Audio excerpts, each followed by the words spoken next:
everyone, how are you? My name is Santosh Prajapati. Today we study the question and answer a very beautiful lesson, The Heritage of India, written by A.L. Basham. इससे पहले हम प्रश्न उत्तरों की श्रृंखला को शुरू करें, मैंने जो इम्पोर्टेंट 11 क्वेश्चन सेलेक्ट किए हैं उसे आप देख लो और आप उसे अपनी कॉपी में नोट कर लो, ताकि जब हम लोग क्वेश्चन और आंसर पर लेक्चर करें तो आपको सारे क्वेश्चन सामने हो और आपको अच्छी तरीके से समझ में आए। तो पहले आप क्वेश्चन देख लो।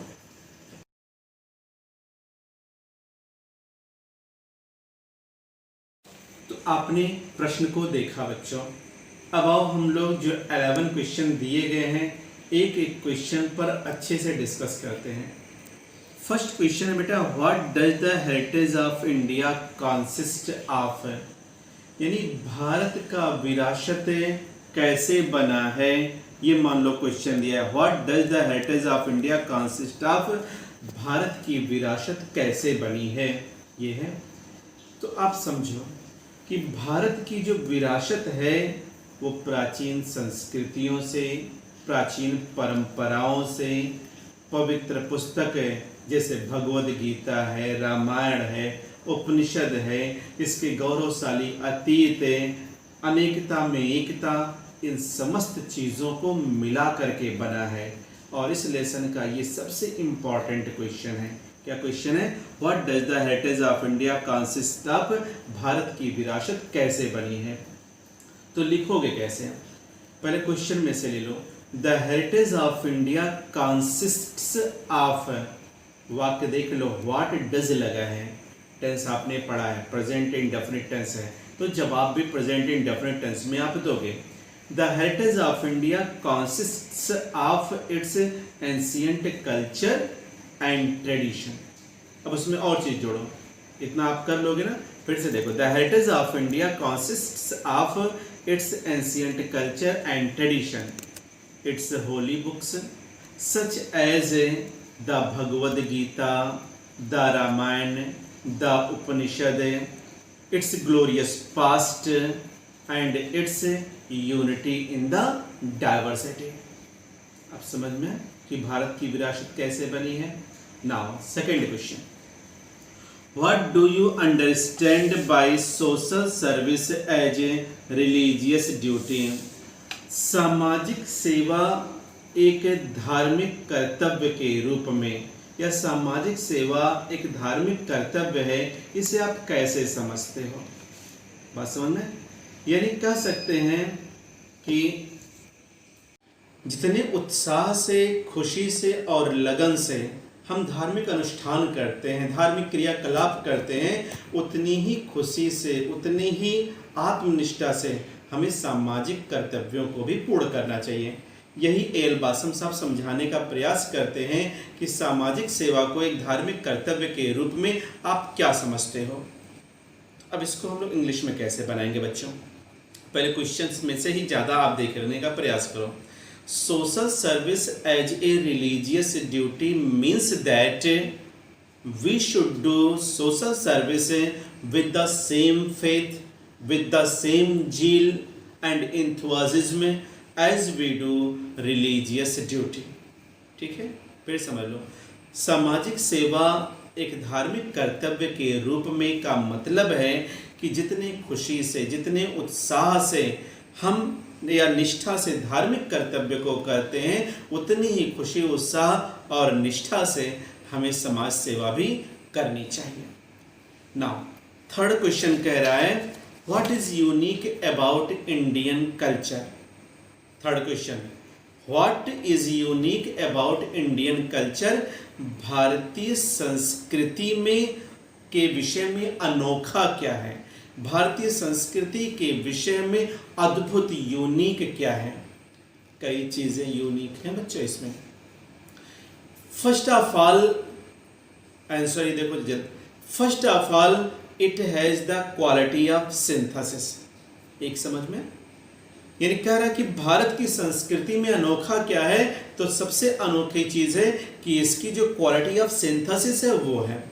Secondly, Hindu civilisation has retained its continuity, 2 हो गए। तीसरा इसमें कह रहा कि Indian will not follow the west blindly, 3 चीजें हो गई। फिर से देख लो क्या क्या है। पहला क्वालिटी ऑफ सिंथेसिस है, दूसरा Hindu civilisation has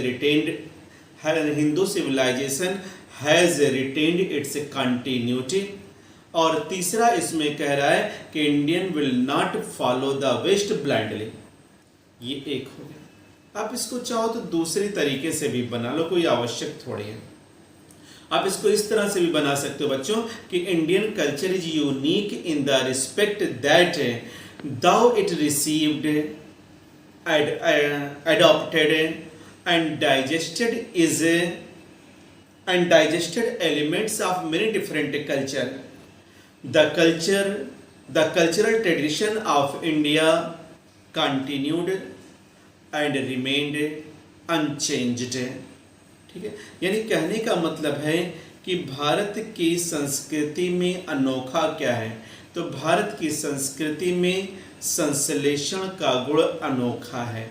Hindu civilisation अपनी सभ्यता को बनाए रखेगी, और तीसरा भारत के लोग पाश्चात्य संस्कृतियों को, सभ्यताओं को अंधों की तरह मानेंगे नहीं, अपनाएंगे नहीं। ना 4th क्वेश्चन है, what evidence does the writer give to prove that the Indian culture has changed a lot. भारतीय संस्कृति बहुत बदल गई है, यह सिद्ध करने के लिए लेखक क्या साक्ष्य देता है। बात समझ, भारतीय संस्कृति बहुत बदल गई है, इसे सिद्ध करने के लिए लेखक क्या साक्ष्य देता है। तो भारतीय संस्कृति बहुत बदल गई है, इसे सिद्ध करने के लिए लेखक बहुत सारे साक्ष्य देता है। जैसे सती प्रथा समाप्त हो गई है, चाइल्ड मैरिज इलीगल प्रूव कर दी गई है, ह्यूमन सेक्रीफाइस, एनिमल सेक्रीफाइस, लगभग सब ह्यूमन सेक्रीफाइस तो कम्प्लीटली समाप्त हो गई है, एंड एनिमल सेक्रीफाइस अभी कुछ सेक्ट में, कुछ वर्गों में है। अनटचेबिलिटी पूरी तरीके से लगभग समाप्त कर दी गई है। तो ऐसी अनेक चीज़ें हैं जो प्राचीन संस्कृति में बुरी थी, आज समाप्त कर दी गई हैं। इससे पता चलता है कि भारतीय संस्कृति बहुत बदल गई है। तो हम बनाएंगे कैसे? The writer gives a number of evidence to prove that the Indian culture has changed a lot. Number 1, practices like sati, child marriage, human and animal sacrifice and untouchability are not followed anymore. ठीक है बच्चे। Now 5th question, what contribution did Raja Ram Mohan Rai and Swami Vivekanand make to the Indian society?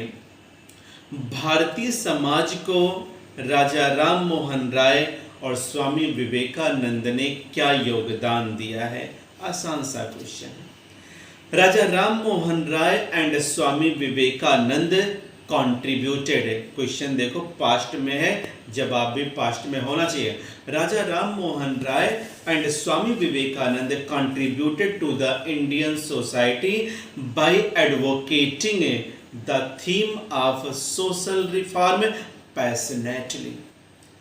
Both of them, both means Swami Vivekananda and Raja Ram Mohan Rai, both of them told that the greatest service to motherland was social service.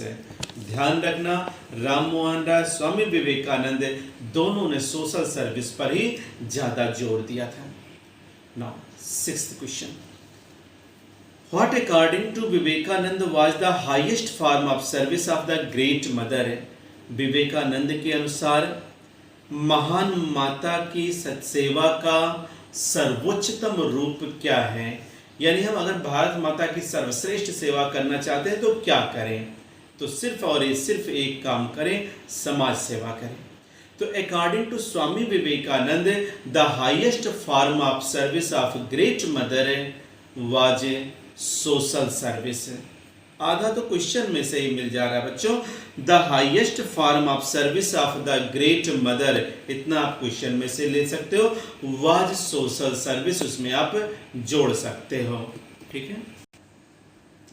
7th question है बच्चों, what do the Bhagavad Gita and the Upanishads do according to L Basham. L Basham के अनुसार भगवद गीता और उपनिषद ये दोनों क्या करते हैं। तो आपको जब लेक्चर किया गया तो आपको बताया गया था कि भगवद गीता मानव को कार्य करने की प्रेरणा देते हैं और उपनिषद मानवों को विचार करने की प्रेरणा देते हैं। अर्थात उपनिषद पढ़ने से विचार जागृत होते हैं और भगवद गीता को सुनने से मानव को कार्य करने की प्रवृत्ति जागृत होती है। तो इसको बनाओगे कैसे? बहुत छोटा आसान question. The Bhagavad Gita motivates, ध्यान रखना प्रेजेंट इंडेफिनिट में क्वेश्चन है बच्चों। The Bhagavad Gita motivates the men of action and the Upanishad motivates the men of thought है। याद रहेगा? फिर से क्वेश्चन देख लो। What do the Bhagavad Gita and the Upanishads do according to A L Basham. तो according to A L Basham the Bhagavad Gita motivates the men of action and the Upanishads motivates the men of thought। ठीक है। Now 8th question, caste is vanishing, write a brief note on it। जाति प्रथा अदृश्य हो रही है, इस पर आप एक संक्षिप्त नोट लिखें। भारत में अगर देखा जाए तो जाति प्रथा समाप्त हो रही है, क्योंकि आज जो ब्राह्मण लोग हैं लोवेस्ट कास्ट के साथ भी मिक्सअप हो रहे हैं। कहीं कोई भेदभाव, कहीं ग्रेव पोल्यूशन नहीं दिखाई देता है। दूसरा, आज धार्मिक प्लेसेस के दरवाजे सभी लोगों के लिए कानून के द्वारा खोल दिया गया है। किसी भी धार्मिक स्थल पर जाने में कोई भी बैन प्रतिबंध नहीं है। ठीक है। तो बनाएंगे कैसे? कास्ट इज वैनिशिंग या डिसअपियरिंग फास्ट इन इंडिया, इतना से क्वेश्चन में से ले लेना। Caste is vanishing fast in India as the Brahmins now do not avoid mixing with the people of lowest castes and the temples are opened to all बाइला and the temples are opened to all baila। बताओ समझ में? Next 9th question, why has the writer called Gandhi ji rather an innovator than a conservative। L Basham ने गांधी जी को conservative के बजाय innovator क्यों कहा? कंजर्वेटिव का मतलब था रूढ़िवादी, परंपरावादी, नियमों, कानूनों, परंपराओं से हटे ना। और इनोवेटर का मतलब होता है नई रीति चलाने वाला, नई नई प्रथाएं, नई नई परंपराएं चलाने वाला। तो गांधी जी को कंजर्वेटिव के बजाय इनोवेटर क्यों कहा गया है? तो Mahatma Gandhi was not a conservative because he opposed the orthodox system. Orthodox system माने रूढ़िवादी परंपरा। गांधी जी रूढ़िवादी परंपराओं का विरोध करते थे, इसीलिए इनको कंजर्वेटिव नहीं कहा जा सकता है। सच है कास्ट सिस्टम, जैसे जाति प्रथा, तो गांधी जी जाति प्रथा का बहुत विरोध करते थे। ये उस समय की ऑर्थोडॉक्स सिस्टम थी। He was a innovator, he was an innovator who directed the Indians toward A social order in which every man and woman held on equal status। ठीक है। now 10th question है, what does the author predict about the Indian way of life। 10वां question, भारतीय जीवन शैली के विषय में लेखक क्या भविष्यवाणी करता है, या लेखक भारतीय जीवन तरीकों के विषय में क्या भविष्यवाणी करता है? प्रेडिक्ट माने भविष्यवाणी करना। तो लेखक भारतीय जीवन शैली या भारत के तौर तरीकों के विषय में यह भविष्यवाणी करता है कि भारत की परिस्थिति चाहे जैसी क्यों ना हो, भारत की जो आने वाली पीढ़ियां होंगी वे अंधों की तरह यूरोपियनों की नकल नहीं करेंगे, बल्कि वे अपने परंपराओं पर अडिग रहेंगे। उन्हें अपने संस्कृति पर हमेशा अभिमान रहेगा और वे हमेशा अपने देश के लिए अपना सर्वश्रेष्ठ करने के लिए तथा अपना सर्वश्रेष्ठ न्यौछावर करने के लिए भी तैयार रहेंगे। ये भविष्यवाणी ए.एल. बासम साहब करते हैं। लिखेंगे कैसे? The author predicted about the Indian way of life that the coming generation of India will not follow the Europeans blindly. They will have a sense of pride in their culture and they will be prepared to do the best for their country. ठीक है? Now, last question. What did Raja Ram Mohan Rai and Vivekanand advocate? राजा राम मोहन राय ने और स्वामी विवेकानंद ने किस चीज का प्रचार प्रसार किया? नेक्स्ट और लास्ट क्वेश्चन था बच्चों कि राजा राम मोहन राय और स्वामी विवेकानंद ने किस चीज की वकालत की? क्वेश्चन था what did Raja Ram Mohan Roy and Vivekananda advocate? तो क्वेश्चन को सिंपल सेंटेंस में बना लो। Raja Ram Mohan Roy and Swami Vivekananda advocated social service है, यानी राजा राम मोहन राय और स्वामी विवेकानंद ने दोनों ने समाज सुधार की या सामाजिक सेवा की पुरजोर वकालत की थी। तो बने क्या? Raja Ram Mohan Roy and Swami Vivekananda advocated social service. Vivekananda regarded social service as the highest form of service. ये था आपका प्यारे बच्चों द हेरिटेज ऑफ इंडिया का 11 क्वेश्चन। अब आप इसको अच्छी तरीके से बना लोगे, बार बार सुन करके अपने मन से इसको लिखोगे। नेक्स्ट और लास्ट लेक्चर में इसके जो भी इम्पॉर्टेंट एक्सप्लेनेशन है उस एक्सप्लेनेशन पर हम डिस्कस करेंगे। ठीक है? Okay, see you, good night.